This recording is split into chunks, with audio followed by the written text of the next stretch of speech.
All right, guys. I apologize for the delay in starting this meeting. We are 10 minutes behind schedule, and I apologize for that. So, without wasting our time, I would like to welcome us all to this edition of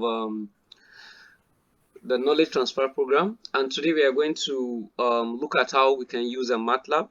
It's going to be a practical session as instructed earlier.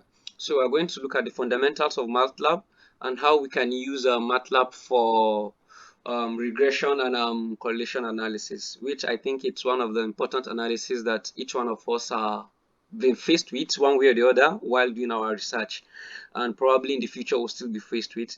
And this is going to be the last session for this particular committee, for this administration, and we hope that the next administration will deem it fit to retain this innovation and also do better than we've done.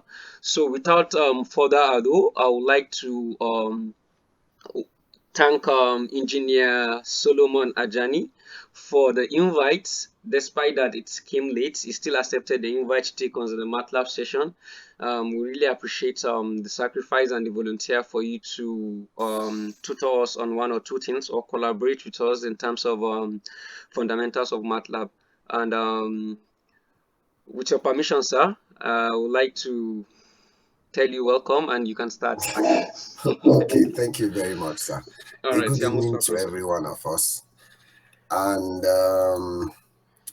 I would like to share my slide, though nothing serious, because we will try to do more of hands-on.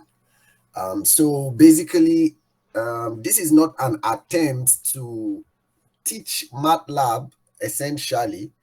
It's an attempt to show us how we can use MATLAB directly into our research, because MATLAB is a very good tool for research, and you have a lot of engineers using MATLAB. And one of the advantage you have with MATLAB is that because a lot of people are using MATLAB, it is very, very easy for you to be able to use MATLAB to also do one or two things, because you will always find resources online. In fact, I can say essentially that most of the things that you might want to do with MATLAB, there is somebody somewhere who has done something of that nature with MATLAB. And MATLAB has a very large community to an extent, since there are a lot of engineers who are making use of MATLAB. So you will always find resources to help online. This is very, very important. And that's why as we begin to look at some of the things we'll begin to look at, you see that as much as possible, I will try to ensure that we do not go through the part of so much coding, because most times once there is a tool that requires so much of low-level implementation of coding and a lot of things, people always try to just avoid such tools. The same thing comes with something like LaTeX. Just a little bit of what looks like some coding makes a lot of people to try to avoid LaTeX. So as much as possible, we will not do so much of coding, because most of the things that we do with codes in MATLAB most times has a high-level implementation of those things, such that you could be able to still do these things without necessarily writing codes. So that's the approach we are going to take, and as much as possible, we'll provide one or two tips that we know can be of help to us. So as we have been told, if you have the MATLAB offline on your PC, it's fine. But if you don't, because MATLAB is very large, the last time I checked the size, it was running over 30 gig right now, except you do not want to install all the packages on it. So we can make use of the MATLAB version that is online, and just with your KNU email, once registered, you can log in and have access to the MATLAB that is online. Now, so the first thing I want us to talk about is code reuse. less coding, and less time. So let's be very, very sincere to ourselves. I do not essentially start a new project that requires programming or the use of MATLAB from scratch. Essentially, it is going to be a waste of time when, for example, you have some data and you want to sort them. It is going to be a waste of time for you to now sit down and begin to write from scratch how to sort this data. Meanwhile, there is always a function, there is already a function that is available in MATLAB that you can use, or there is somebody somewhere who is not working with the same kind of data you are working with, but the person has also been faced with the problem of sorting or a similar problem with yourself, and then the person has written some codes to perform that task. So you are doing research, and sometimes, in fact, some of the things you need to do with MATLAB and other things, they might not be the essential ingredients of your research. You just need this tool to use them to achieve one or two things along the line of research. So why waste your time trying to go about the low-level implementations, writing the codes from scratch? So what we do, basically, we call it code reuse. You pick a code from somewhere, you look at it, you know what the code is trying to do, you know what you are trying to do, and you simply adapt the code to do what you want to do.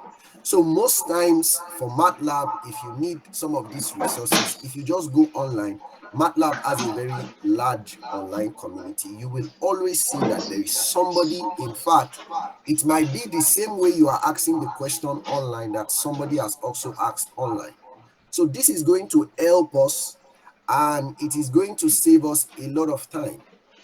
MATLAB also has file exchange, where people deliberately perform certain operations or they perform certain research using MATLAB, and they release their codes on MATLAB Exchange. So if you go online, you are going to find a code that is already available that you can adapt to do whatsoever it is that you want to do on MATLAB. Now, so two things. First, have in mind that it is possible to reuse other people's codes. And secondly, also have in mind that MATLAB is trying so much to hide the low-level implementation of a lot of things from people, such that even if you don't have a full knowledge of programming and other things, you can still be able to use MATLAB to do a lot of things that other people will have to rely on codes to do. So now the next thing I want to do is to just quickly show us the MATLAB interface and show us how we can just walk around it. And then I'm going to show us some of the documentation, which I feel like is one of the pride of MATLAB. MATLAB has a very, very concise documentation that can help you navigate around whatsoever it is you want to navigate around. Like I said, MATLAB is very large. I do not also know all the functions or everything that MATLAB can do, but because I understand that MATLAB has a documentation and I know how to use the documentations in MATLAB, then if I have a problem that has to do with something I have not done before, if it is something that is enabled in MATLAB, it is possible to do it because I can make use of these documentations. So I want to show us the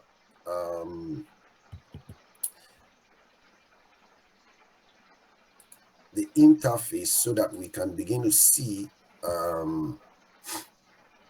Okay, so I'm going to use the MATLAB online anyway so that we can see what is going on. Okay, so basically this is the interface of MATLAB, and okay, I need to close this guy. There are several ways with which you can view MATLAB. If you look at where my cursor is, the layout, you can see that you can use MATLAB in different kind of columns. Okay, this is on the MATLAB offline. This is the default way with which you are going to see MATLAB. This is the default. If you come to layout and you click on default, it is this 3-column layout of MATLAB that you are going to see. And what you have on the left here is the folder, the current directory where you are. The folder where you are, for example, you have a work on your desktop. You can use this place to navigate to your desktop so that you can have access to all the files in the folder. And what you have at the bottom here is the command line.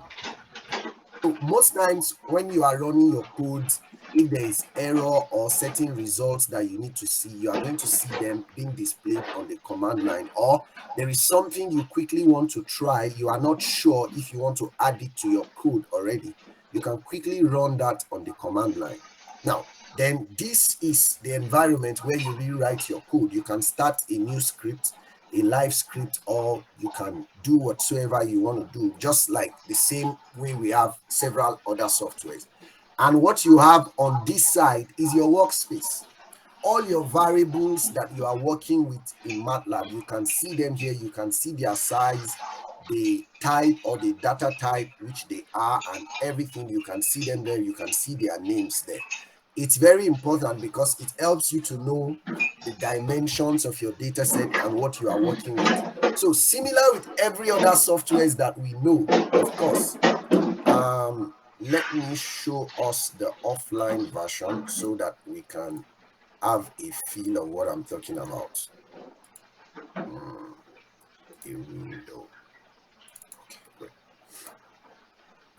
Okay, so similar with every other software that you have, if you come to you can save, you can open a file, you can add a new script, just like the same way you have on Windows or PowerPoint or any of those softwares. Now, if you want to run a code, peradventure you have written a code, you have to come to the editor. This is home, this is plot, this is apps, this is editor. You have to come to the editor, and from the editor, you can run your codes. Now, for example, you are writing a code and you are not so sure of what is going to happen with your code. There are different ways with which you can run your code in MATLAB. You can add a breaker such that while running your code is going to run from wheresoever you are running from, and is going to stop at the point of the breaker, and then you can continue to step it. It runs it lines by line. So you can know what line exactly you have problem, and then you can quickly address that. And as it is running line by line, you can see your workspace. Already you can begin to see that your variables are being created. If you just double click on the red sign, then your code does not run that way anymore. It runs everything from top to bottom. And then MATLAB also has apps. And this is one of the things that we are going to be making use of later when we come to some practical examples. Now, what this app does is that instead of you writing codes to do a lot of things in MATLAB have collected most of the codes that you need to do several things, and they have packaged them into apps. Now, as you can see, there are apps for different kind of things. If you are interested in machine learning and deep learning, there are different apps that you can use to train a regressor. You want to train a neural network, you want to do some classification. And most times, we always either want to do a classification or a regression, most times when it comes to some of the fundamental application of machine learning and deep learning. Now, also, maths and statistics. Now, because we do research, we generate a lot of data. And of course, we could present our data quantitatively where we use some numbers, but you know that most times we are always looking for some qualitative ways by which we could present our data. So for example, you have some data and you want to compare them, you want to know what is going on. You can use either fit them into a curve, you can do some distribution fitting and all the likes. Now, if you are in the class of control, you want to do control, MATLAB also have packaged a lot of controllers that people use. Most times, you need a fuzzy logic controller, you need model predictive control, MPC, you need amphis, neurophysi, every of those things, you can do them without writing a single code, without writing a single code. Now, also for those in the automotive line or those in signal processing and communication, you want to process some signals, you want to do some image processing, some computer visions, and it does not leave out even people doing finance and maybe computational biology. You can use these apps to do a lot of things in MATLAB without even having any knowledge of coding, because what happens is that these apps, they give you access to every of the things that MATLAB provides without you writing a single code. Okay, so another thing we can do is you can have plots just like sometimes we do in Excel. Once you have your data already in the workspace, you can decide to generate any kind of plot in MATLAB without writing any code whatsoever.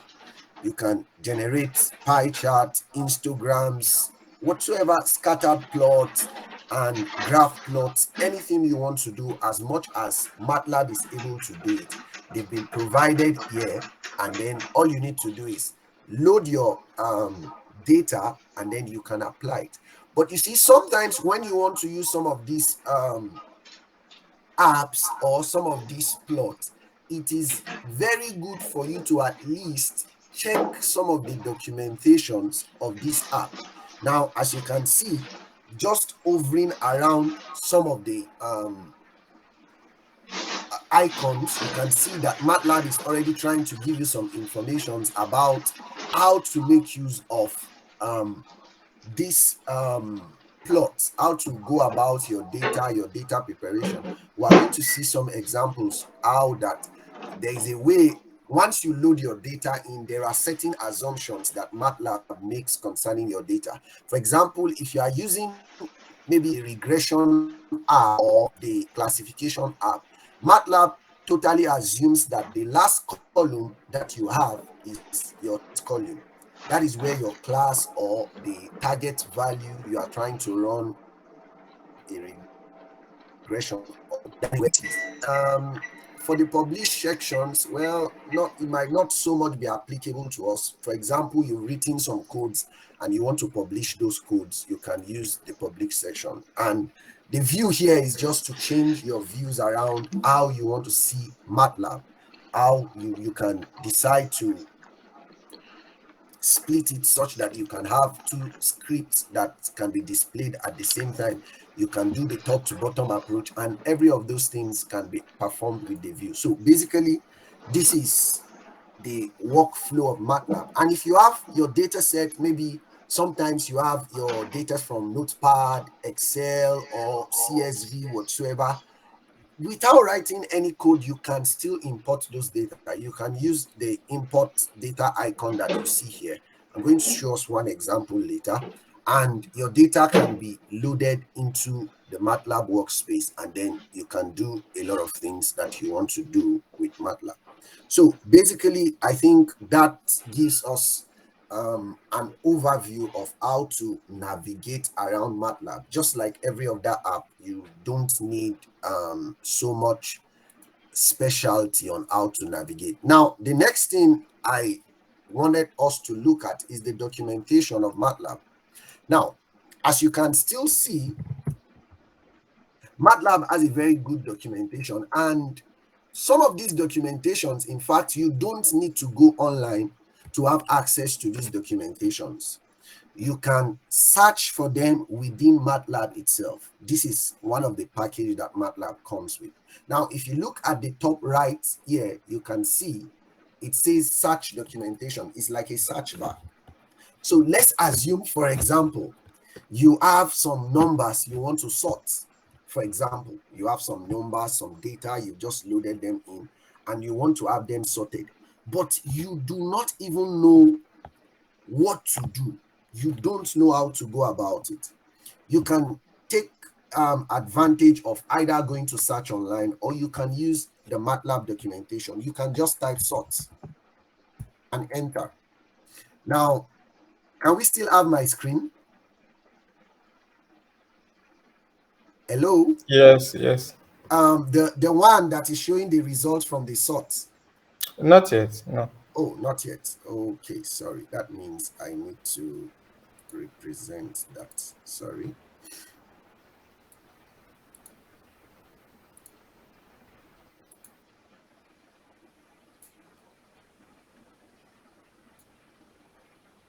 Okay, so after clicking on sort and clicking on enter from the previous slide that I showed to us, what you can see right now, we can see it right now, right? Yes. Yes. Okay, so what you can see is you can see different things on sort being provided. Most times, just click on the first one. Then you begin to see MATLAB begins to tell you what to do. MATLAB shows you how to write that there is a function already in MATLAB that you can use to sort your numbers. And all you need to do is to give it an input. So most times, everything you have to do with MATLAB and any other programming language most times is that you have functions which have been made available onto you. But each of these functions, they have certain kind of inputs that they take. So you can see here, MATLAB gives you a description of everything that goes on here. So you can come here without any prior knowledge, and then you can understand what exactly is it that you need to do. Now, from the sort, it tells you that it sorts the element of A in ascending orders. If A is a vector, then it sorts the element, the vector element. If it's a matrix, it sorts everything according to each column, okay? And there is a way you can decide that you want to sort according to the rule. That is what you see here already. That is why if you want to sort according to the rule, you need another input. So you can come here, pass in your A and pass in the dimension. That is the along what axis you want it to sort. If you put 2, it's going to sort according to the rule. And so you can see that MATLAB has these documentations. It also provides you with examples. So this is just like you just declared a variable showing you some data that has been loaded into the MATLAB workspace, and you need to sort them. Okay, now if you read, it sorts it in an ascending order. All you need to do is sort and open your bracket and close it and let your A be inside, which is your input to that function, and then your numbers are going to be sorted. Now, there are times when you do not just need the sorted numbers alone. You want to know the location of each number as they come, because you might need them to perform other calculations. You can see that MATLAB also gives that to you. It gives you the exact location, the index. For example, if you do it accordingly, you can see that 9 is currently the highest number, but in the variable A, 9 is in the first index. So you can return both the index of each of the values or each of the numbers in your variable. You can return that also if you need them for any other thing. And so you can see that even if you don't have a prior knowledge of how to use this function before, by virtue of the documentation that you have available in MATLAB, it is possible for you to be able to at least make an attempt to use it, because you are going to see examples, and every of the examples have been clearly explained such that you know what you need to pass as an input, and you know what your expected output is going to be. Okay, so I want to go back to the page. Okay, so now another way to have access to that same order of documentations, for example, you don't want to go to another page, you can just come to your command line and type L. You need L for what? For sort, and press enter. MATLAB is going to give you that same documentation that I just showed us now. MATLAB is going to expose it to you on the command line, the command window, so you can see everything here, and you can just follow it so that you can be able to write your code. So this is one of the advantage of MATLAB. You have a documentation for virtually everything that is in MATLAB. So if you come and peradventure you have a problem, you don't know what to do, it is either you take advantage of the documentation of MATLAB itself, or you can just go online and just like with Google search. Okay, most times if you want to Google search, because there are a lot of programming languages, and whatsoever it is that you want to do, there is most especially that somebody is also looking for how to do that with another programming language. A very good way with which you could search, for example, you wanted to search salt, you can just type salt and put a plus and write MATLAB. Enter this on your Google, it is going to bring to you informations that are related to the sort function in MATLAB. And in fact, every of the documentations that you have offline here is also made available online. So most times when you begin to do a work, you run into a lot of trouble. But there is an online community that can come to your aid. And at the same time, there is a documentation that has been carefully prepared by MATLAB to help us to navigate around a lot of things. Now, I want us to begin to at least do one or two examples on some of the things we have been discussing, because every of the discussion we are making might not be so useful to us until we begin to see some of them in application. So, for example, I told us that it is possible for you to have some data and you want to show some, you want to compare your results, you want to show some qualitative analysis for your results, you want to show some graphs, and which is one of the things that most of us do in research. You have some data you get either from your machine or from certain simulations, and you want to present this data. So the first thing I want us to look at is how you can just navigate around the plotting function itself. And like I said, I do not want us to get into the low-level implementation of all these things. So I will not be so much interested in writing so much codes. What I want us to do is take advantage of some of the graphic tools that we have in MATLAB, and then you can get done with whatsoever it is that you want to do. Okay, so this is my MATLAB online. So for example, now, what I've just done here is to just generate some synthetic data. I just generated numbers between 0 and pi times 10, and I gave them an interval of pi over 10 for each of the interval. And if you allow me, let me clear my workspace and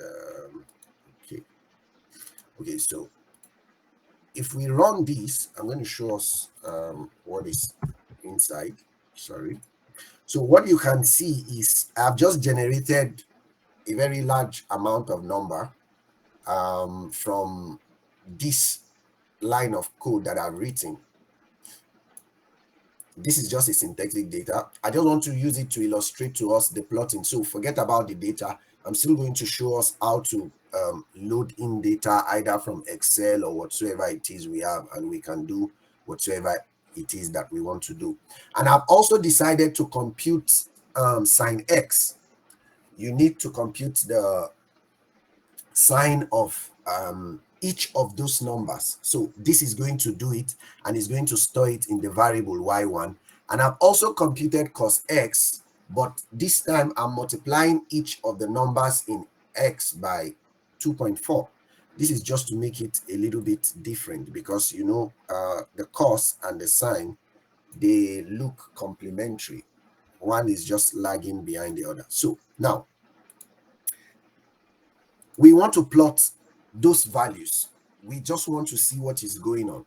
Now, it is very possible for me to write this code. What I've just done here is I've just plot x against y1, and because I want to plot it on the same figure, I have said hold on. Once you hold on, then every of the things you plot subsequently, they are going to be plotted or appended on the same figure. And I have also plotted. But peradventure, somebody is not so happy that I have written this line of code to plot this thing because the person is not interested with coding. So you can come to the plot that you have here and you can begin to make use of some of these plots. This is a line plot. Wow, why is this disabled here? My God. Okay, let me go offline. Just give me a minute.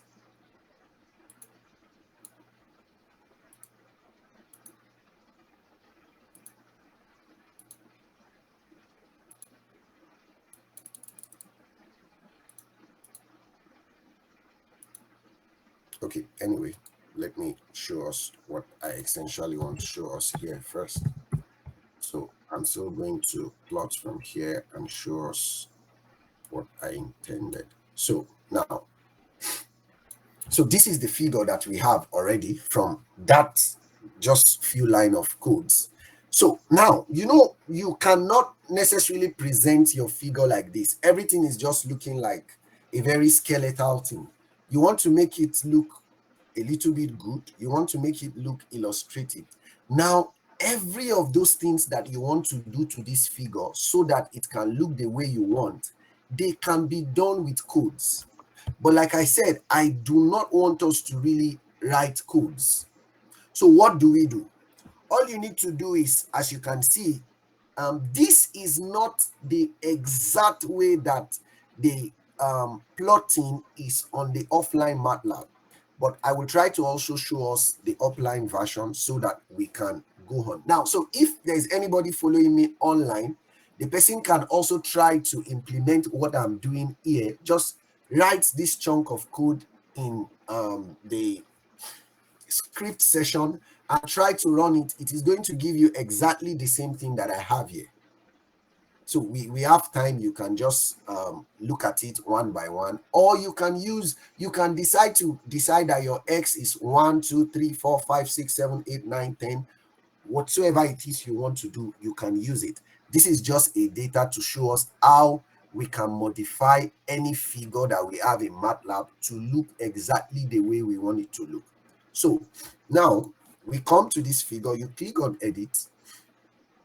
Now you can click on each of the lines or each of the data that have been plotted on the curve, and then you can modify them to look exactly the way you want them to look. For example, you can change the line style. You can change the style of the line to look in a way you can change also the weight so that it can be more thicker, so that it can be more clearer to see. You can also change the color. This is the edge color. You can change the color to whatsoever color you want, and you can also make it a little bit thicker.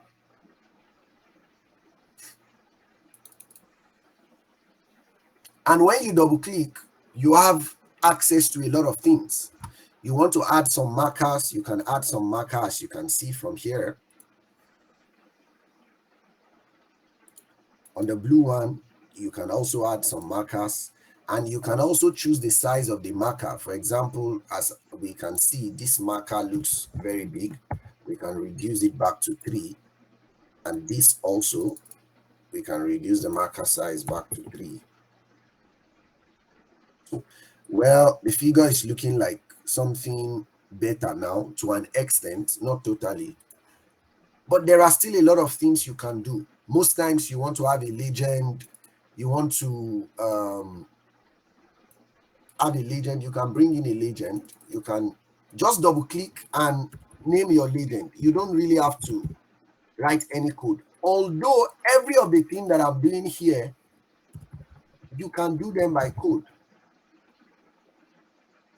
Of course, you want to write the labels, most likely. Okay, so we can just say some length. You want to put the y-axis. You can just say some values. And peradventure, you want to write some title, you want to add some grid line. You do not necessarily have to write any code. Now, so this gives you access to modify everything you want to modify the way you want to modify them. And even when you are done, you can export your figure as either PNG or as PDF, as you can see here. Now, most times for those who maybe peradventure you use latex or other things, a very good way to extract your figures might be PDF. You can just add those PDFs directly to your latex or overlay file, and they are of very, very high quality. Now, as you can see, we are manipulating everything on the figure. There are still a lot that you can manipulate, as you can see from the property editor. Now, give me a minute. I want to quickly show us how this thing is going to look exactly if you are not on the online version of MATLAB.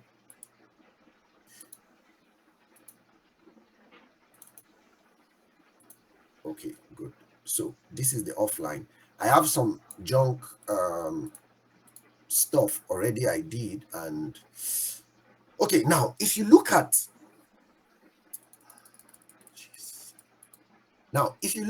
this from here to here, what I'm doing is that I am plotting a figure, and after plotting the figure, I want to set every of the thing I just did on MATLAB online now, but I am not interested to use maybe the apps or the visual way. I want to write them as codes, because I want it such that when I run this code tomorrow, I have every of those effects there. So I'm going to try to run this.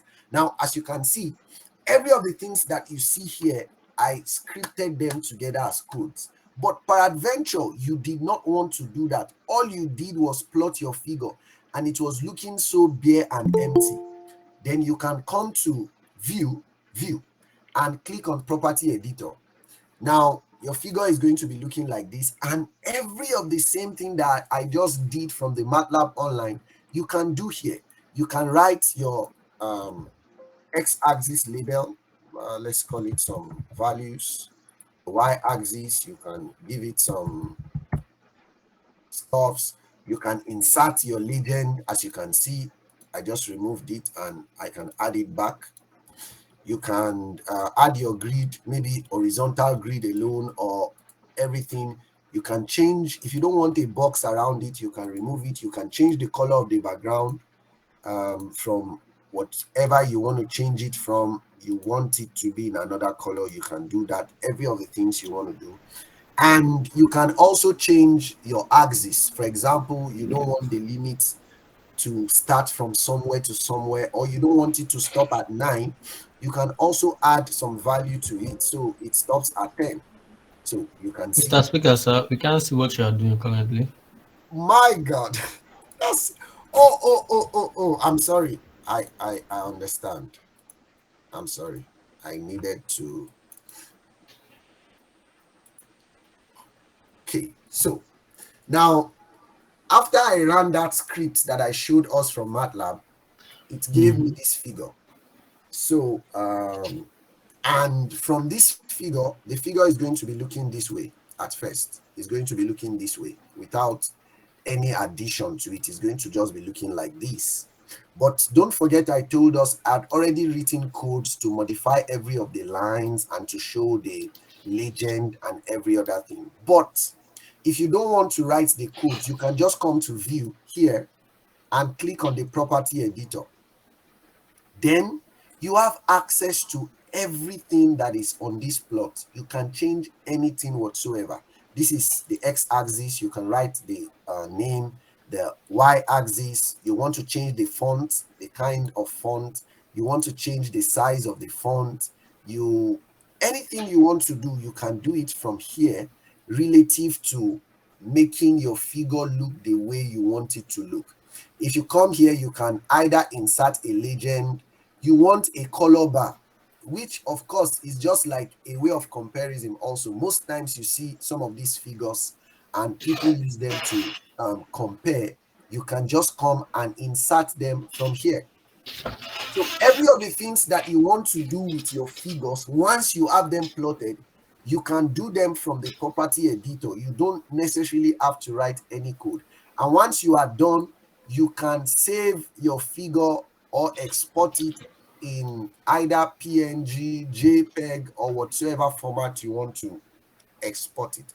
So that helps us around the MATLAB figure and every other thing. Now, I have not explained everything that has to do with the MATLAB figure, but this is just to illustrate to us that it is possible for you to do every of these things without writing any line of code. Now, I want to quickly go to some more examples that are related to the exact things that we want to look at. No, I need to go to MATLAB online.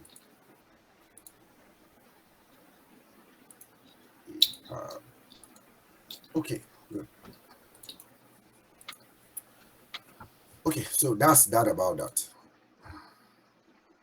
Okay, so let me quickly show us. You have a data which is maybe CSV or in Excel, and you need to do some analysis on those data. Now, I have initially uploaded this data to my folder on the MATLAB online.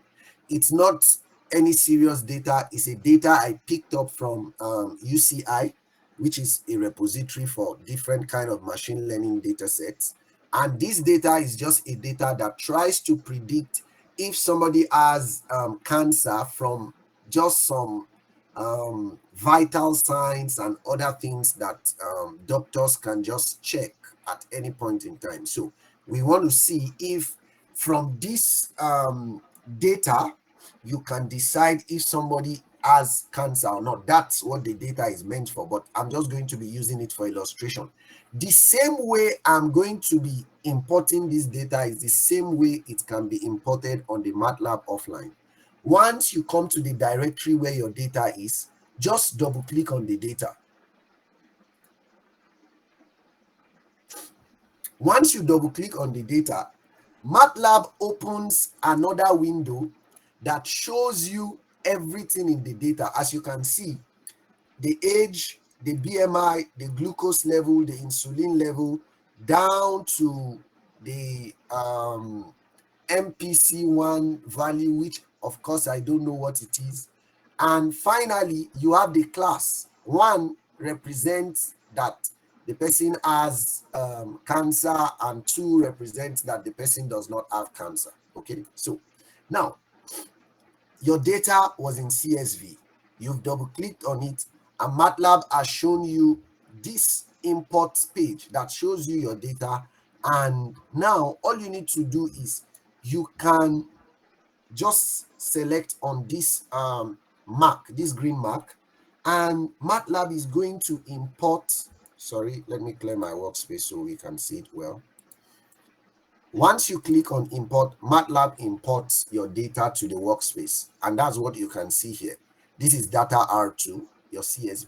But notice something, that the type of your data that has just been loaded in MATLAB is table, is a table. Your data is a table, and most times if you want to do a lot of things in MATLAB, it is not very advisable for you to use your data as a table. It is better for you to use your data as an array most times, or a matrix. It gives you the flexibility to be able to do a lot of things within the MATLAB workspace. What is going on? I think the network is okay. Great. Okay, so your data is here already. Like I told us, it's a table, and you simply want to convert your data from a table back to an array. You can do that simply on your command prompt. Let's just say that our data is going to be equal to table. If you tap on your, as you can see, MATLAB is already giving me a suggestion, table to array. That is what you want to do. Once you click on it, you just pass in your data. That's all. Now, so you have your data now as an array. an array that is in double. So you have your data. So every other thing that you want to do, you can begin to do now with that data. And you can see the size. The data has 10 columns and it has 116, 116 rows. Now, let's assume that the data you just brought in, like I told us, is supposed to be a data for some kind of classification problem. Now you want to do classification. You want to do some machine learning, but you don't want to write any code. Now, just come to the app, like I mentioned earlier. Just scroll down to, you see the classification learner here. Just double click on it. Now, notice when I showed us the data, I told us that the data, the last column is what contains the class or the target. This is what MATLAB assumes every time you load in a data, especially if you want to use maybe the machine learning apps that are on MATLAB. Now, after clicking on the classification learner, another dialog box has been opened, so I need to go back there. Okay, sorry, another tab. Wow. This is serious. I'm not sure we are going to be able to see that. Okay. Is anybody having another tab showing up already? Can anybody hear me? Yeah, I can hear you, sir. Okay, so do we have Yes, we can hear another you. tab showing already? We don't have the data, so No.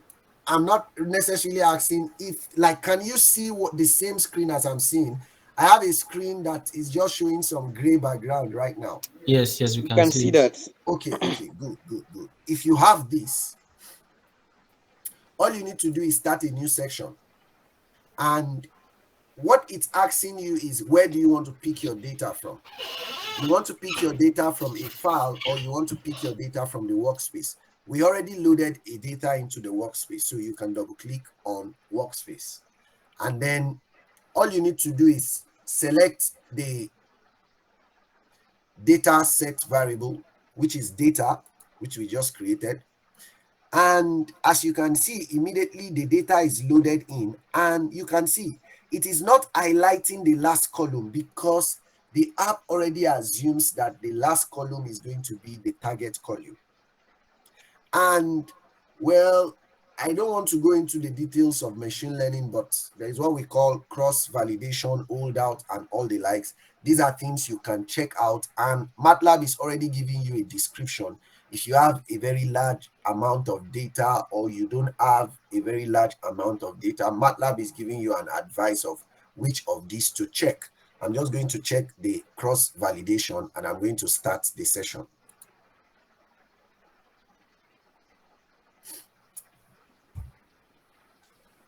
Okay, now. Mr. Instructor. Yes, sir. Sorry, please. Is there a way we can send the data so that for those before we start If proper? anybody is following and needs the data, I'm going to send it now. Yeah, so that we could maybe some people might be interested in practicing as you explain or something too. That's true. Yeah. I'm sending the data right now. Okay. I think you can drop it on the WhatsApp platform where everybody can easily access. Yes, sure. Okay, thank you. Yes, sir. So I'm going to go over that area again if anybody needs that, so that we can quickly go on. Okay.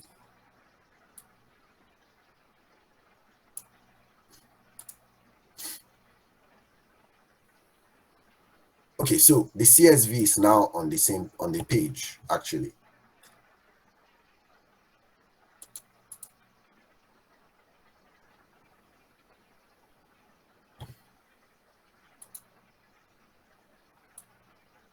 So can anybody confirm that they have the data on the WhatsApp group now?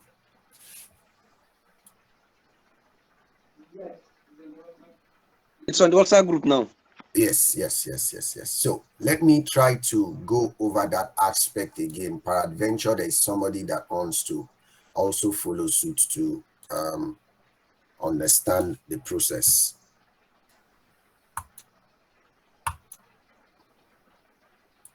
Close this app, for God's sake. This is the problem of working online.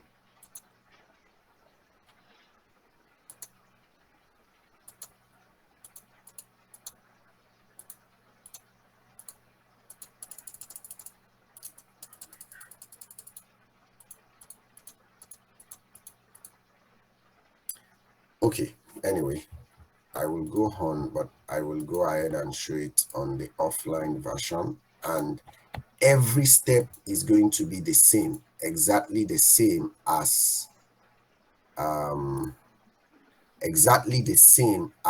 it is going to be if you are on the offline version. Sorry, if you are on the online version. Okay, so I need to quickly move back to that directory on my desktop.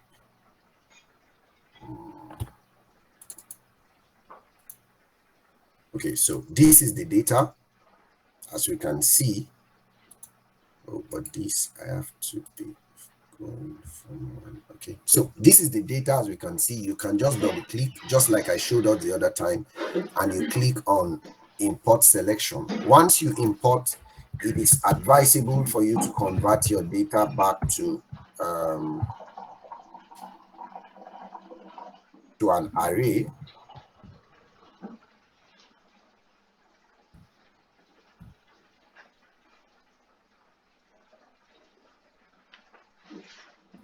That is done, and then you can come to the app and select your classification learner.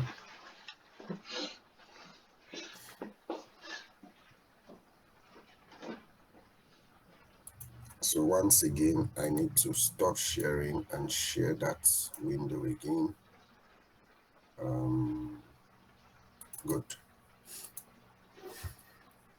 Okay, so in the classification learner, the same process I'm going through is the same process as the online version. You can click on add a new section. From workspace, you can select the new data that we just loaded in, and you can start a session. Now,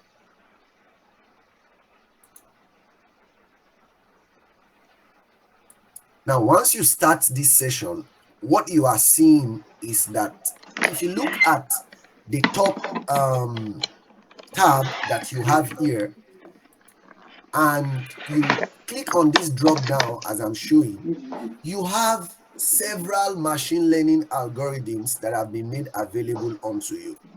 You want to train a decision tree, you want to do discriminant analysis, you want to do logistic regression classifier, naive Bayes, support vector machine, nearest neighbor, and ensembles. You want to do any one, you can just select them. Now, depending on your data, there are certain machine learning algorithms that could be better for you to use. For example, let me use the quadratic support vector machine. You just click on it, and once you click on it, you click on train. Now it trains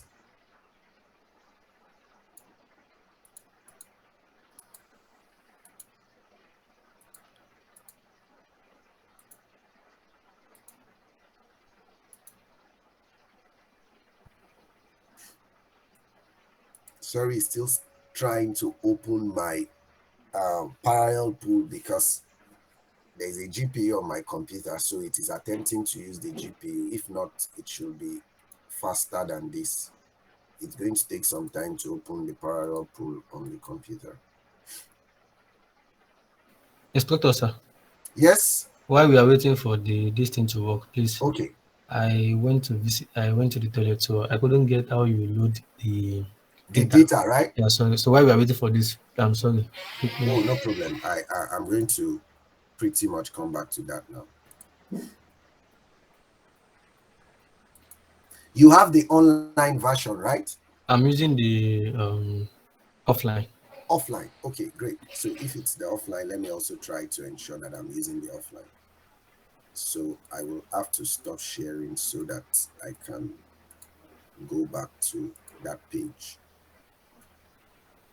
Okay, so this is MATLAB, and You are you not have sharing your your. data. You have your data in the directory, which is this data R2CV. No, I've not been able to bring the data to this directory. Okay, to this directory, Yes. anywhere you have this data on your laptop, even if it's on your desktop, just click on this cursor, browse folder. Okay. Once you click on it, you have access to your desktop. Then just say select folder, drop the data on your desktop, click on the icon I just clicked on now, Okay. and We are click on okay. desktop, select folder. Then you are going to be able to see everything on your desktop. Okay. Once you have access to everything on your desktop, just double click on that CSV file. Then you can select import selection. Once you do that, you see that it imports it directly to your So please, where is import selection? Here. Let me go back one step. Double click on your CSV file from inside the MATLAB environment. It is going to bring up this dialog box. Dialogues box. This new window is going to bring up this new window. He's not seeing the new window. Okay, I see. Oh, sorry. I'm going to go back again, because it's always showing everything in a separate window. Oh. This window, do you have this window? Yes. Good. So if you have this window, just click on import selection. Okay. Now, once you click on import selection, come back to your data. You are going to see it already in this place, which is the workspace. You see that the data has already been loaded. Yes, in data. Now, once that data is loaded, because like I said, it is better for you to work with array, not tables. But the data which you have just loaded, you will see that it is a table. It is showing you 116 by 10, then table. So just create a new variable called data. Just like I'm doing, data equal to table to array. And then the name of the data that you just loaded in, which is data R2.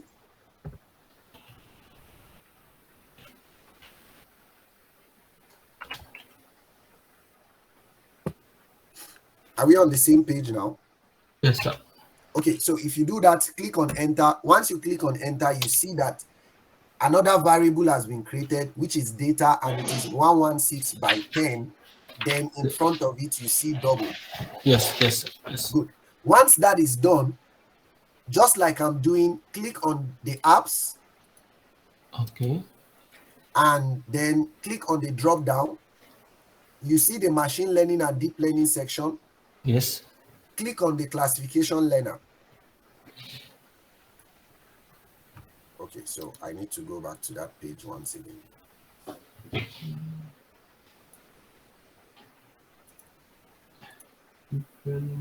So we are on the same page now, right? Unfortunately, I have deep network design, deep network network quantizer. But you did not see the classification learner. I saw the classification learner. Under the classification learner, we have just deep network, like the particular one you picked. Which is the classification learner. Just I double clicked on classification learner.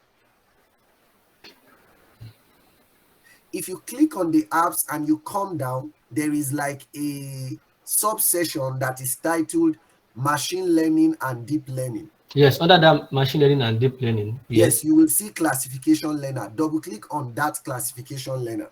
Unfortunately, I don't have classification learner. I have deep network designer, deep network quantizer, experiment I management. think it's because the version of MATLAB you are using is a old MATLAB, most probably.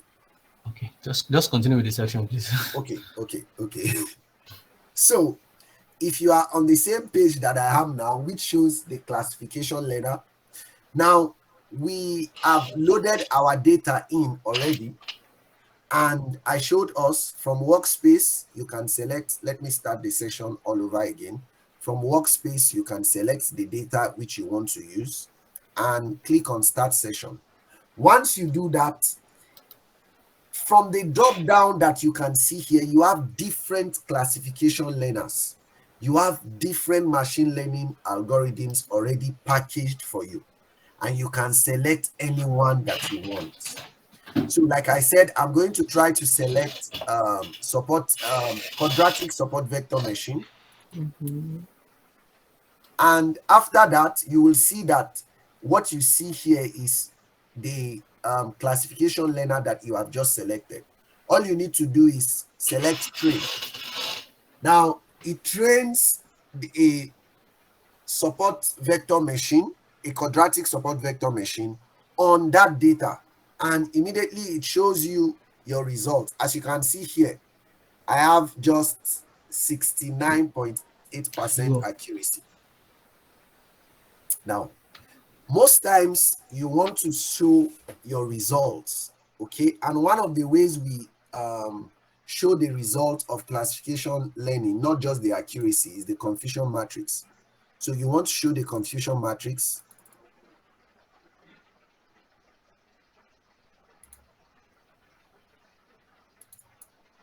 So you can just, oh, it's showing on another.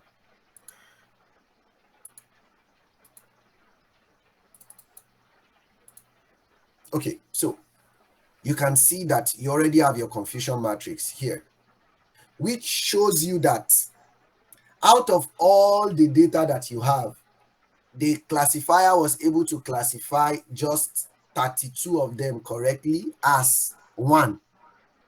And then it classified 20 wrongly as 2. And then it classified 15 wrongly as 1. And it was able to classify accurately 49 as 2. So most times, this is what we use most times to show the result of classification learner. You can show a scattered plot also, but it's very hard for you to give meaning to what is going on here. So, and you can also show your ROC curve, but most times the confusion learner. So you can use any of these machine learning algorithms that are available already, just directly. As you can see, we've not written any code, but we have just applied machine learning on a data set. You can also come and decide that, okay, I don't like the result of this quadratic support vector machine. Let me try the find nearest neighborhood. You can click on it. Once you click on it, you click on train. It is going to train again that algorithm. In fact, this is giving you not a very good result, 64.7%, as you can see. And you have the confusion matrix already and every of the things that you need. Your results, you can always export them. As you can see here, export plots to figure, and it can be generated to figure. Now, let's assume that you, in fact, want to generate some code of everything that you have done now. You can click on generate function, and it's going to generate the code that did everything that you just did now for you. But most times you don't always need that. What you need is your result, because if you are doing research, sometimes you just need some of these results to go online, except if you are doing a practical implementation of what you are doing, then you might need to generate the code from here so that you can deploy it on your hardware or whatsoever product that you are making available. Now, so in the last few minutes, what we just did was loading our data and train a machine learning algorithm to be able to classify the data that we have if the person had cancer or not. And we did not write any code. Now, this is very possible, as you can see that this is not the only app that is available. I've shown us you have several apps that are made available. I want to go back to the app window again. Now, as you can see from the app window, depending on your field, there is always an app that is made available that people are using to do a lot of things. Now, I want to show maybe one more with the regression.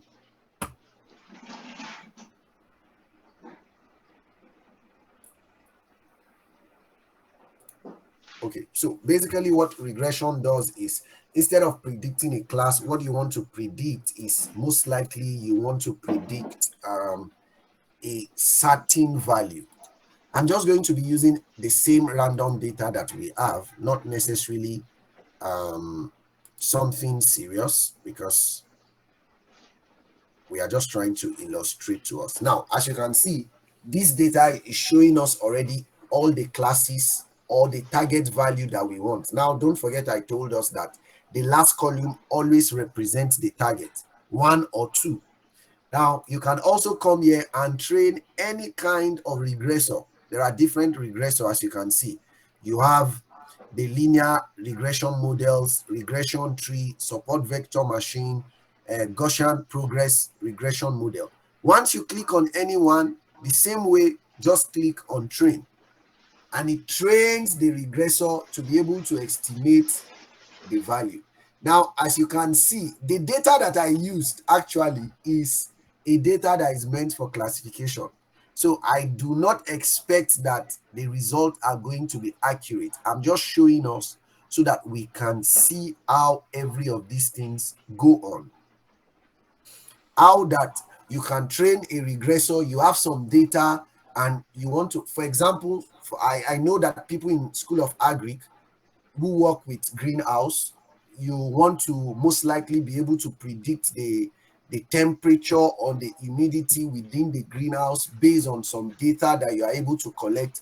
You can train a regressor without writing any line of code. Just collect your data and then come to MATLAB, make advantage of the MATLAB apps, and then you are able to train a regressor, and you are going to have some results which you will be able to, of course, show that what you are doing is valid. Okay, so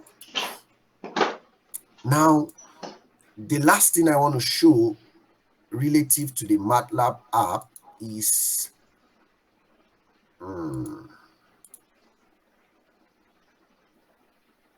the distribution filter. Okay, let's stop this again. For example, you have some data and you want to do some comparison of your data. You want to show some qualitative analysis of the data. Now, so all I did to get to this window that we have here is I went to the app, and just like we have all the apps listed, I clicked on the distribution filter. Now, on the distribution filter, it follows almost the same process. All you need to do is load your data. Okay, once you load your data, by clicking on this data, it goes to your directory or your workspace, and you can select data. Now, notice that my data that I have in that variable has several columns. Okay, so let's assume that I performed an experiment using one technique. I have some values. I performed another experiment using another technique. I have some values. Now I can load in those values. What I've just done here is I've selected the first column of the data that I loaded in, and I'm going to click on. Can we see the screen? Oh, this guy is always generating new windows. Okay, let me try to.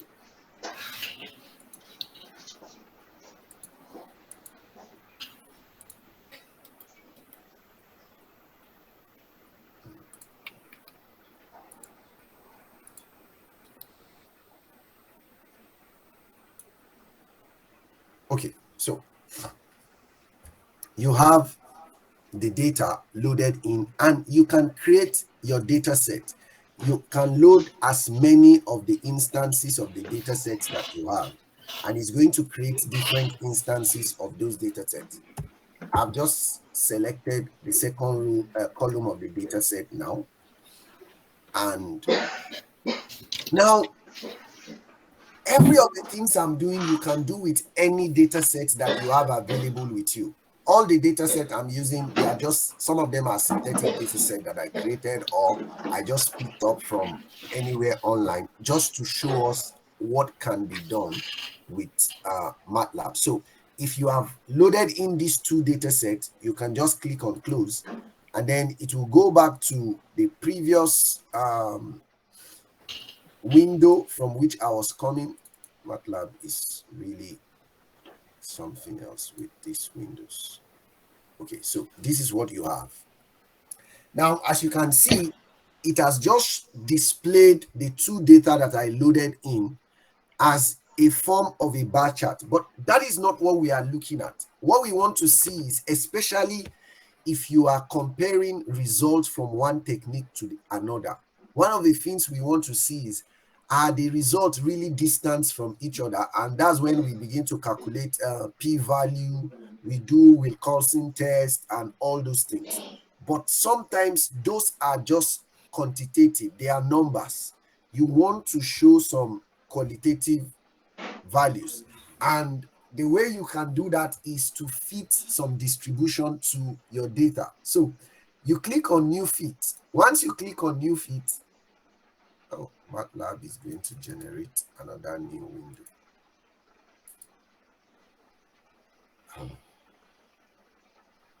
Okay, I have to stop it again.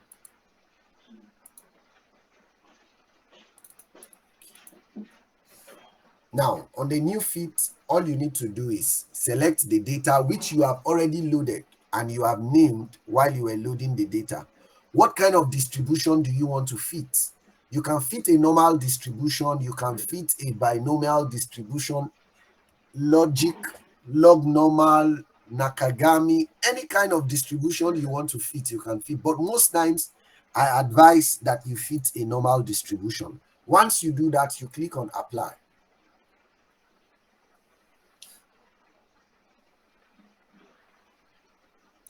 Now it's taking time because MATLAB is trying to fit that data onto a distribution. It's trying to fit it onto a distribution. So it takes some time to do that. And okay, now it's done. And I have to close that and start another session so that I could fit another distribution again. Okay, so I'll select the second data now. I only want to hope that it is the same window that we are. I'm just applying a distribution. It's taking some time to fit.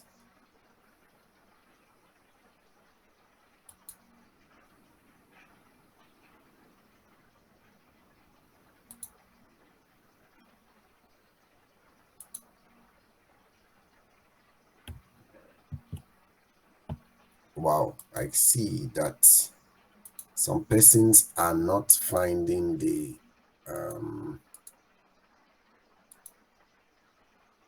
okay, just a minute.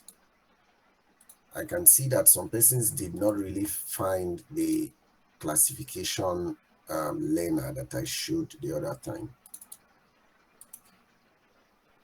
Okay, so right now you can see the two data that we have here.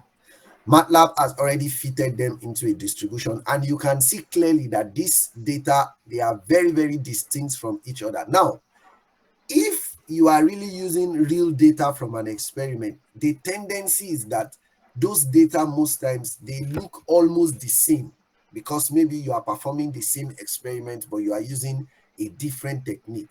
The results are going to look the same. So it is very difficult for you to be able to differentiate between the two of them just from the numbers or from just some simple statistical tests. So what do? You feed some distribution, and of course you can always remove this bar chart if you don't want them to be there. Just come to data and uncheck the data so that the data will no longer be showing, and all you can have is just the distribution that has been fitted already.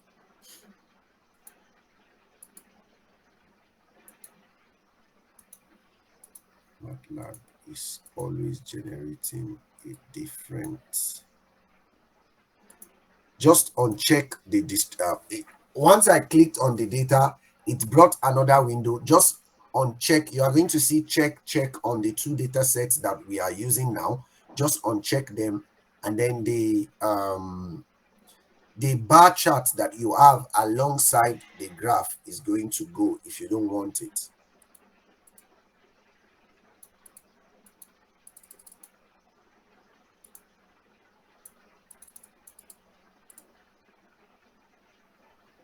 Because some of these apps, they take a lot of time to run.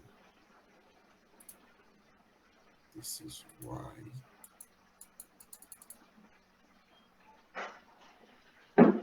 This is why sometimes people prefer to write the code. Okay, so this is what we have.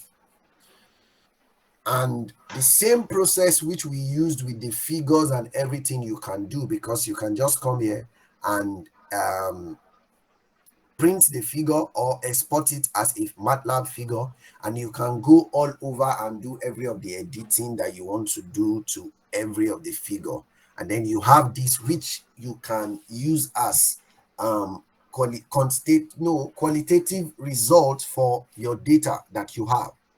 And as we have seen from the apps, you can do a lot of things with the apps in MATLAB without writing a single line of code.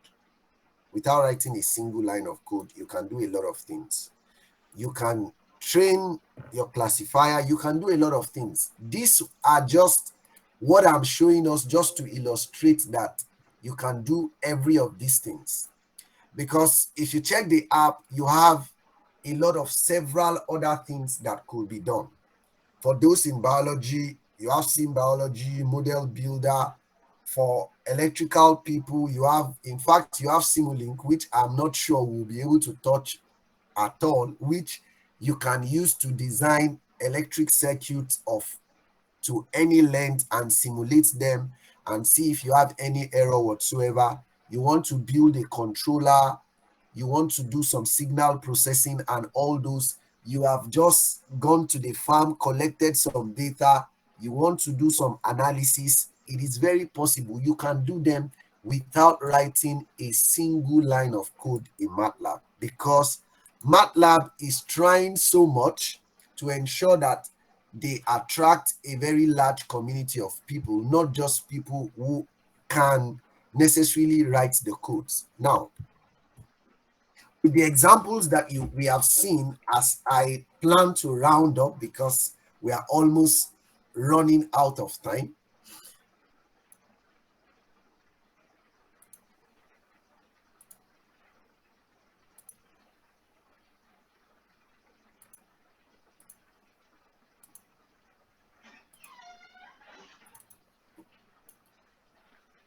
Okay, because we are almost running out of time. These are tips. How do we go on from here? What can we do? Now, the first thing I want us to remember is that before I started showing us any example, I told us about MATLAB documentation. MATLAB has a very good documentation that can get you started just with your data and with your computer being able to access either MATLAB or being able to access Google. You can always see someone who has done exactly what you want to do, so you can reuse their code. If not, you can always use the documentation that MATLAB has made available. Many of the things that you will want to do in MATLAB is already packaged into a function. All you need to know is what are the inputs that the function expects me to give to it, and what are the outputs that the function expects me to do to it, to give to it. Just a few weeks ago, we had to solve some ordinary differential equations. We just had to use just one MATLAB, just one line. There is a function already that helps you to solve differential equations in MATLAB. All you need to do is check MATLAB documentation.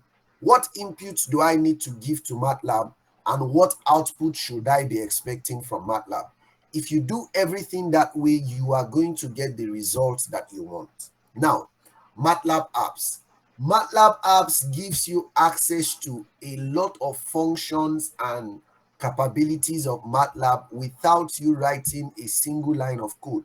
All you need to do is use your mouse, do some picking, some selecting here and there, and you are doing exactly the same thing as the person that is writing the codes. And we have illustrated a few of these using examples.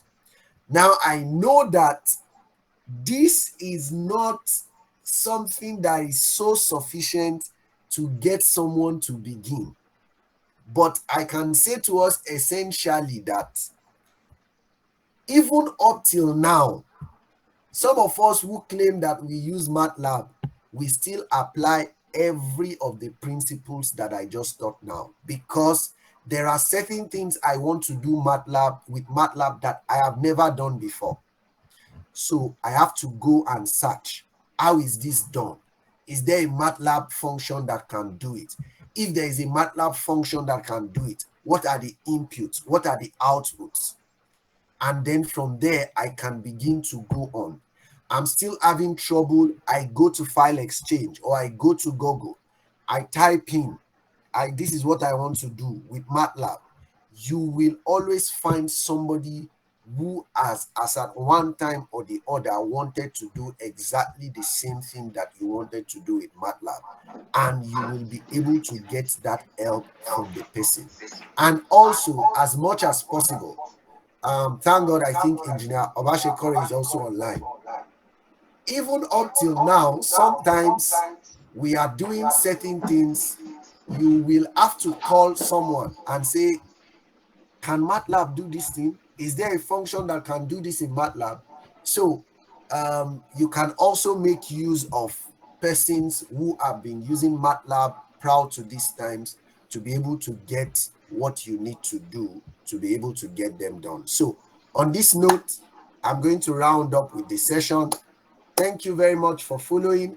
I know that the session was not so much easy to follow, because once I click on something, MATLAB generates another window, and then we have to switch and switch and switch. But if you have followed the things that I have said, just with the MATLAB apps and the documentation, you can begin to play with certain things on MATLAB.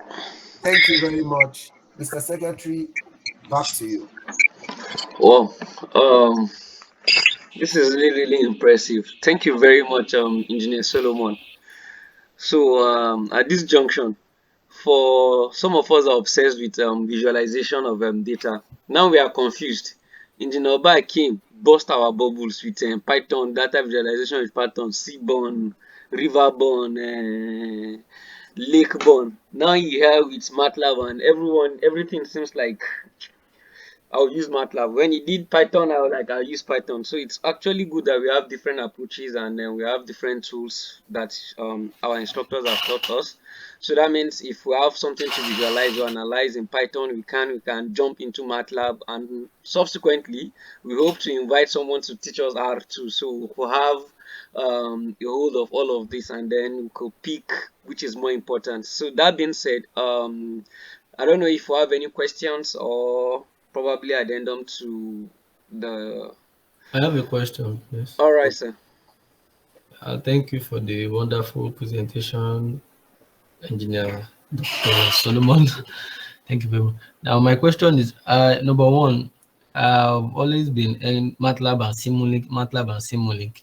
Like most times when you hear anybody mentioning MATLAB, most times you have this Simulink of it in. So that's my first question. Like, Okay. so what does Then my second question is, I observed that while we are trying to create on the workspace in MATLAB, we have new scripts and new live scripts. Okay. So Okay. the new live script is creating a .mls extension. I don't know, like while the ordinary script like is not having any .mls extension. I don't know, maybe you understand that part. Yes. Yes. Yeah, Yes. that's Yes. the second question. Then Okay. the last question is the simple way you first generated your data, at least Yes. even though we don't understand coding, but at least we were able to follow y1, y2, plot, hold on this.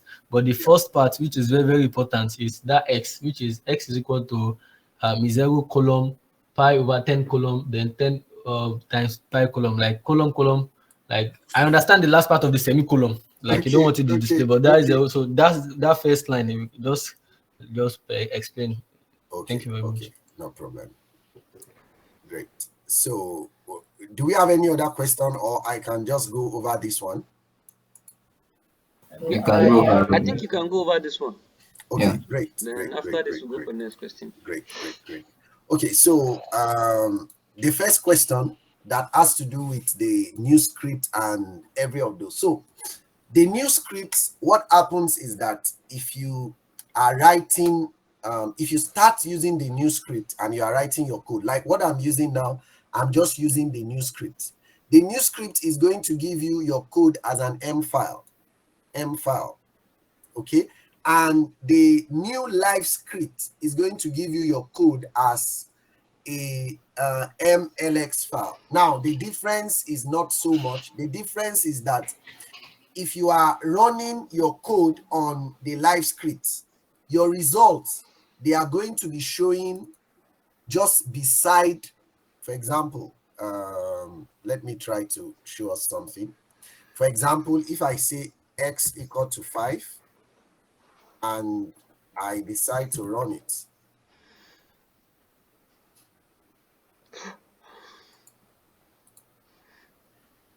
your figures, now you can see that already this column, this is divided into two columns. You can see one column here and another column here. Yes. Now, the second column that you are seeing here that has just been created is going to be displaying all your figures. Everything is going to be live. You don't have to go to another window per se. Okay. But in the new script, the normal script, if you plot a figure, that figure is going to be shown in the new window. But if you use the new live script, it's going to be like live. Every of your results that you are showing is going to be showing on a live script also. So you are not going to be having anything to do with most likely maybe another window most of the time. So it is live. It's just a visual interaction so that you can be seeing everything you are doing at the same time. There is no difference whatsoever with it. It is .mlx. The MLX helps you to be able to see everything you are doing on this other column of the file. So that's that. Now, Simulink. Now, as you can see already, you are seeing Simulink here. That's where my cursor is. Simulink, Okay. like I said, you know, one of the things that MATLAB tries to do is that MATLAB is trying to attract different kind of people, those who understand coding and those who don't understand coding. And I want to be sincere with us. There are certain things that I cannot also do in MATLAB. Most times I have to run to Simulink. What happens in Simulink is that instead of you writing code, for example, you want to pass some variable into some functions and other things, you just draw the same way you used to have like a flow chart or a block diagram. That is how you will draw the flow of everything that you want to do in Simulink. And that's all. You will run it and it's going to run and simulate everything as though you are writing a code. Now, the reason why I don't want to open Simulink is that I want to believe that this Simulink sometimes is even heavier than MATLAB itself to a very large extent because it runs MATLAB underground. Okay, it runs MATLAB underground. So Simulink sometimes is very, very heavy, but you can do a lot of things with Simulink.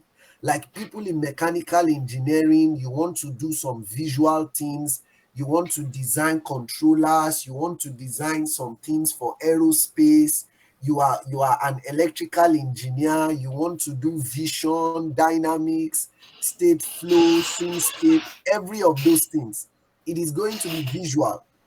That's what Simulink does. But right now, I am serious. Okay, let me try to just open one Simulink file so that we can see. Though Simulink takes some time to load, but I will try to show us something on Simulink now so we can see it. Okay, so I already opened Simulink and I have to go back to the page of Simulink.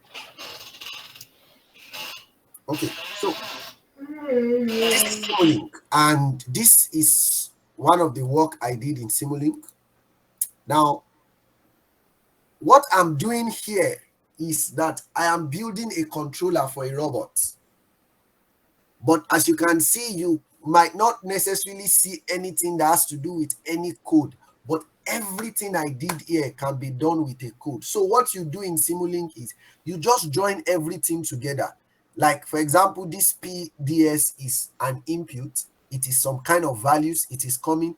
You want that value. There is a function that needs that value. For example, this function needs to take that value. You just draw it and connect it to this box. Okay. So every box in Simulink has an input and an output, just like every function in MATLAB has an input and an output. So instead of you writing those input and output by yourself, you can just come here and you can arrange everything like a Simulink block, and then you'll be able to do what you want to do. Anyway, if anybody is interested in Simulink, I think that's a different ball game entirely, because Simulink is like another different aspect of MATLAB. Now, let's go quickly to the question of what I wrote in the first place to generate a synthetic data, right? That's the last question, if I am right. Yes, sir. Okay. So I'm back to the MATLAB. Oh, sorry, I didn't come to MATLAB online. I went somewhere else.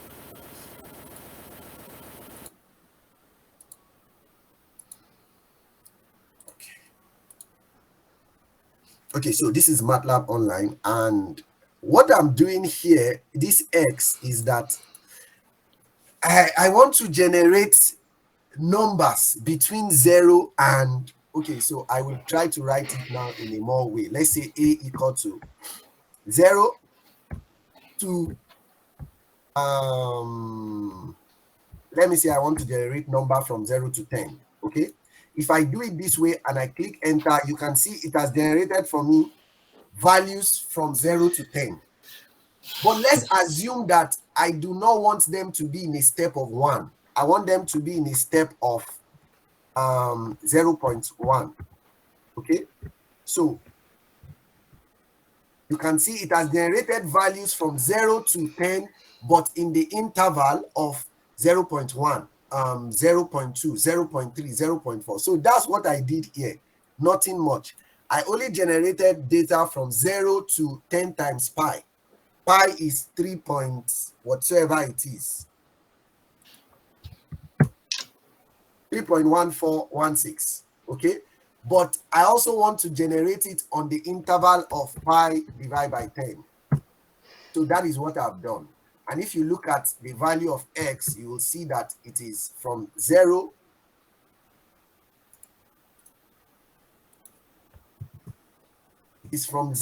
down to pi times 10, because I added pi times 10, which is going to be 31.415. And you will see that it is following an incremental value of 0.3142. So that's what I did there, actually. Okay, sir. Okay. All right. Any question, please? Thank you for that input, sir. Any further question?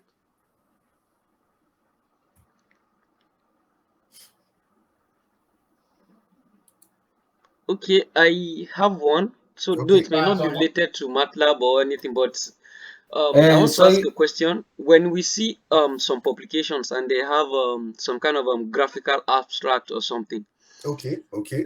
I don't know whether you or any of our scholars have an idea of how like how do they do kind of, you see kind of like a workflow of the research, summarizing the entire research in an image looking so complicated and beautiful. I don't know, is it MATLAB too, or coding involved, or is just a normal PowerPoint or Illustrator? Okay. So most of those graphical abstracts, of course, everybody have different tools with which they do whatever it is they want to do. For example, I've written a graphical abstract before. I only used PowerPoint to create it, but there are some dedicated infographic softwares. In fact, there are infographic softwares that are online, like online versions that people use to create some of these graphical abstract. But the truth is that every of those graphical abstract comes with a level of ingenuity on the side of whosoever wants to design them. You can see a graphical abstract looking so nice, and the person has just used PowerPoint to design those graphical abstract. But most times, what I know people use, they use infographic makers, which are available online. All right, thank you very much for that info. Suleiman, it seems you have a question, sir. Engineer Suleiman.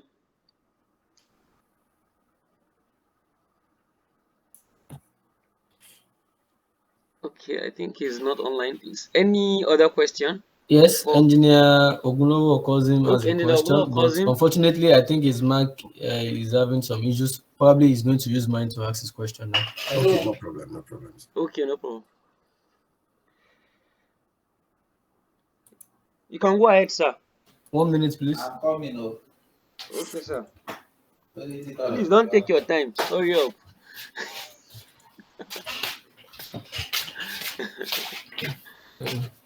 Okay. Hello, sorry. Yes, sir. Solomon, thank you very Yes, much. sir. In fact, I really enjoy your presentation. Though I was so tired, but you actually make it an interesting thing for me to really ginger myself.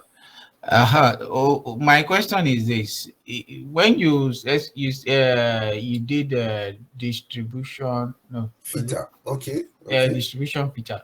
Okay. Now I want to know if I have this data. Okay. I have like 3 simulation experiment value, Okay. and I want to compare it with actual experimental values, but they have different. I have like let's say 9 columns for each. Okay. That means 9 columns in 4 places. I want to Okay. compare with the experiment. Okay. Now I've actually done 1-to-1 for one of the columns, as in Okay. similar Like columns. each column with the other similar column. Okay. Yes. Okay. So Okay. can I do the comparison at the same time, as in instead of doing 1-to-1, like take Okay. this, do Instead of this? doing one-to-one, like compare all the values together. Yes, just compare, run it, pam. It should give me their, maybe probably give me their house square values, pam, pam, pam, and or is there a way I can do that? I see. Anyway, I have not tried that on the distribution filter before, but Okay. most times when I've tried something like that, has to do with the numbers, the quantitative value, and Okay. you can use things like Wilcoxon test or ransom test. Okay. Together, you can use that, and it is going to give you values which you can compare with each other. Like directly together, it will give you a single value with which you can compare every of the results from this one to every of the results from the other one, not directly column by column or anything. Okay. But I might check the distribution filter once again to check, because I've used it, but most times when I use it for column, because most times what people want to see is how each column differs from the other, not just the high level difference. Okay. But so I'm going to still check it back, but I've not used it for that before. I've only used it for the column comparison. All right. The suggestion you make again, can you help me send the... Yeah, sure. So that I can try it. Yes, sure. All right. Thank you very much. Oh, my pleasure, sir. All right. All right, sir. Thank you very much for having some time to answer some of our questions. And I would like to take one more last question, if there's any.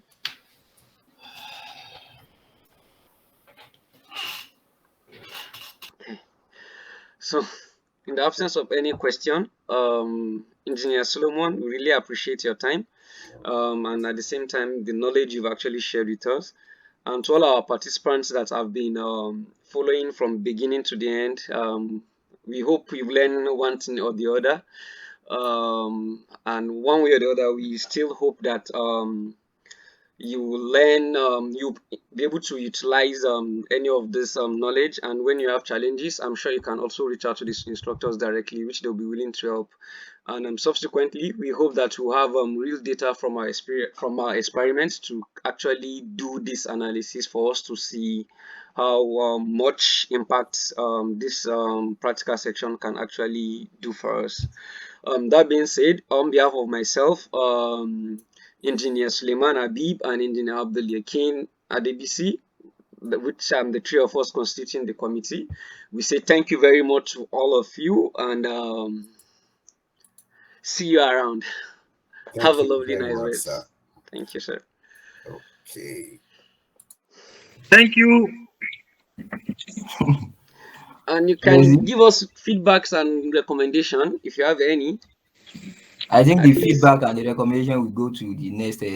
No, I know for now at least our head should swell. Okay. We should feel. And the feedback should come to us, but the recommendation They will should be for give us another. some so that we'll recommend it to the next Okay. committee. Yeah. So thank you very much, everyone. All right. Yes, sir. I hope you recorded. Thank you, Mr. Chairman, and the committee at large. All right. Thank you, sir.